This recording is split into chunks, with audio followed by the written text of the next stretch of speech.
যাদেরকে আসলে deep state বলা হয়, তাদের থেকে আমাদেরকে অফার করা হয়েছিল যে আপনারা শেখ হাসিনার যে মেয়াদ আছে 2029 সাল পর্যন্ত সেটা শেষ করেন, আপনারা শেষ করেন, আমরা আপনাদেরকে সহযোগিতা করি। তাদের সার্টেন কিছু শর্ত ছিল যে তাদের অন্তর্বর্তী সরকার যেন 2029 সাল পর্যন্ত ক্ষমতায় থাকতে পারে, ডিপ স্টেট তেমনই একটা স্ট্র্যাটেজি সাজিয়েছিল বলে মন্তব্য করেছেন অন্তর্বর্তী সরকারের সাবেক উপদেষ্টা ও এনসিপির মুখপাত্র আসিফ মাহমুদ সজীব ভুঁইয়া। তিনি বলেন, তাদের নির্দিষ্ট কিছু শর্ত ছিল, কিছু কিছু জায়গা তাদেরকে ফ্যাসিলিটেট করা। এই সময় তারা রোডম্যাপও করে নিয়ে আসছিল।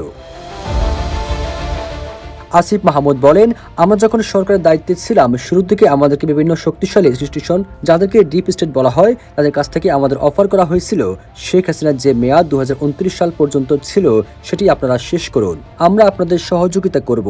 26শে মার্চ এনসিপি আয়োজিত এক আলোচনা সভায় এসব কথা বলেন তিনি।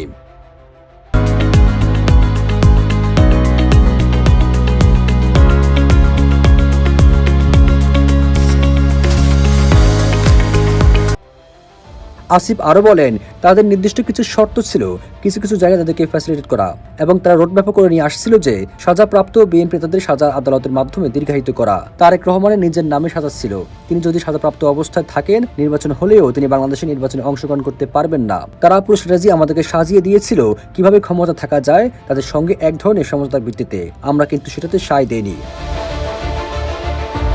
নির্বাচনের লেভেল প্লেইং ফিল্ড প্রসঙ্গে আসিফ মাহমুদ বলেন, নির্বাচন যেন প্রশ্নবিদ্ধ না হয় সেজন্য আমরা আগ বাড়িয়ে পদত্যাগ করে চলে এসেছি, কিন্তু বিগত সরকারের দুজন গুরুত্বপূর্ণ দায়িত্বে থাকা ব্যক্তি বর্তমান সরকারের মন্ত্রী পদমর্যাদায় আছেন। এতে বোঝা যায় তারা এই নির্বাচনের লেভেল প্লেইং ফিল্ডকে আসলে ক্ষতিগ্রস্ত করেছে, যাদেরকে তারা এখন পুরস্কৃত করছে।